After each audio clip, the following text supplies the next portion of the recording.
ఉన్నారు? బాగున్నారా? Welcome back to ఆహా! ఏమి విందు.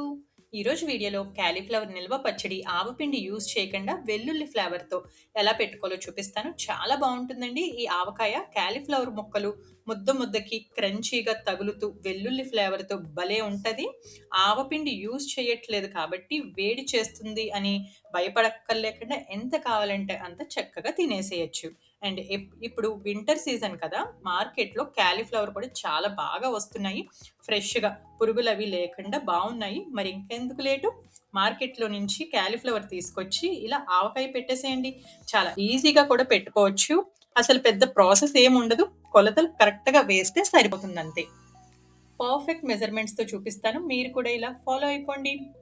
ప్రాసెస్‌లోకి వెళ్ళే ముందర ఒక చిన్న మాటండి. నా ఛానెల్‌లో పిల్లల స్నాక్స్ బాక్స్‌లోకి ఇంకా స్కూల్ నుంచి వచ్చిన తర్వాత వాళ్ళకి పెట్టే స్నాక్స్ ఈజీ, హెల్తీ అండ్ టేస్టీగా వాళ్ళకి నచ్చే విధంగా కొన్ని స్నాక్ రెసిపీస్ అయితే చేశాను. తప్పకుండా చూడండి. మీకు ఖచ్చితంగా నచ్చుతాయి. లింక్స్ డిస్క్రిప్షన్‌లో అండ్ ఎండ్ స్క్రీన్‌లో ఇస్తాను చూడండి. అండ్ ఇప్పటి వరకు నా ఛానెల్‌ని సబ్స్క్రైబ్ చేసుకోకపోతే సబ్స్క్రైబ్ చేసుకోండి. వీడియోస్ నచ్చితే లైక్ చేసి మీ ఫ్రెండ్స్ అండ్ ఫ్యామిలీ మెంబర్స్‌కి షేర్ చేస్తూ ఉండండి. మరి ఇప్పుడు మనం కాలీఫ్లవర్ ఆవకాయ ఎలా చేసుకోవాలో చూసేద్దాం. నేనిక్కడ మీడియం సైజ్ కాలీఫ్లవర్‌ని ఆవకాయ పెట్టడానికి తీసుకున్నాను. మెజర్‌మెంట్స్ కూడా అలానే చూపిస్తాను. ఫస్ట్ కాలీఫ్లవర్‌ని పీసెస్‌గా కట్ చేసుకోవాలి. మరి చిన్నవి కాకుండా కొంచెం మీడియం సైజ్‌లో కట్ చేసుకోవాలి. కట్ చేసుకొని వేడి నీళ్ళల్లో కొద్దిగా సాల్ట్ వేసి ఒక 10 మినిట్స్ పాటు ఉంచి బాగా వాష్ చేసుకోవాలి. వేడి మరీ ఎక్కువ ఉండకూడదు. గోరువెచ్చగా ఉంటే సరిపోతుంది. లేదంటే ముక్కలు సాఫ్ట్‌గా అయిపోయి క్రంచీగా తగలవు. ఇలా క్లీన్ చేసుకున్న కాలీఫ్లవర్‌ని నీడలో ఆరబెట్టుకోవాలి. తడి లేకుండా ఆరిపోయే వరకు చక్కగా ఆరనివ్వాలి. నెక్స్ట్ ఒక 20 వెల్లుల్లి రెబ్బలు కచ్చా బచ్చాగా దంచుకొని పక్కకు పెట్టుకోండి.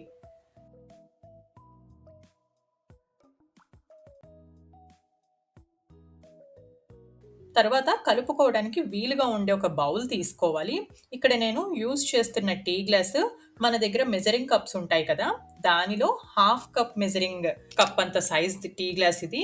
సో, మీకు ఒకవేళ ఎగ్జాక్ట్ మెజర్‌మెంట్ కనుక కావాలంటే మీరలా హాఫ్ కప్ మెజరింగ్‌ది ఉంటుంది కదా! అది తీసుకొని మీరు కొలతలు వేసుకోండి. అండ్ నేను 3 మ్యాంగోస్ ఎర్ర కారమే యూజ్ చేస్తున్నాను. ఫస్ట్ బౌల్‌లోకి 1 టీ గ్లాస్ ఎర్ర కారం, half tea glass salt, next దంచుకున్న వెల్లుల్లి పేస్టు, 1/4 టీ స్పూన్ పసుపు వేసుకోవాలి. నేను మర్చిపోయాను. అందుకనే ఆయిల్ వేసిన తర్వాత గుర్తొచ్చి వేశాను. మీరిప్పుడు వేసేసుకోండి. 1 ½ టీ గ్లాస్ నువ్వుల నూనె కొంచెం కొంచెం వేస్తూ కలుపుకోండి. నువ్వుల నూనె కొంతమందికి త్వరగా వేడి చేస్తూ ఉంటుంది. సో, మీరు కావాలంటే పల్లి నూనె అయినా సరే యూజ్ చేసుకోవచ్చు. ఇలా కలుపుకున్నాక బాగా 1 ½ గ్లాస్ నేను వేసేసాను ఆయిల్ చూసారా? మొత్తం ఇలా 1 ½ గ్లాస్ ఆయిల్ వేసేసుకొని బాగా కలిపిన తర్వాత కాలీఫ్లవర్ ముక్కలు కూడా వేసేసి కారం అంతా ముక్కలకి పట్టేటట్టు కలుపుకోవాలి. ఇలా కలుపుతున్నప్పుడే ఒక పెద్ద నిమ్మకాయని ఆవకాయలోకి పిండుకోవాలి. ఫ్రిడ్జ్‌లో నిమ్మకాయ కాకుండా ఫ్రెష్ నిమ్మకాయని స్క్వీజ్ చేసుకోండి. అండ్ చిన్న నిమ్మకాయలైతే ఒక 2 నిమ్మకాయల వరకు స్క్వీజ్ చేసుకోవాలి. కొద్దిగానే కాబట్టి ఇలా గరిటెతో కలుపుతున్నా. అదే కొంచెం ఎక్కువ పెడుతున్నట్టయితే చేత్తోటి కలుపుకుంటే మనకి వీలుగా బాగా కలుస్తుంది.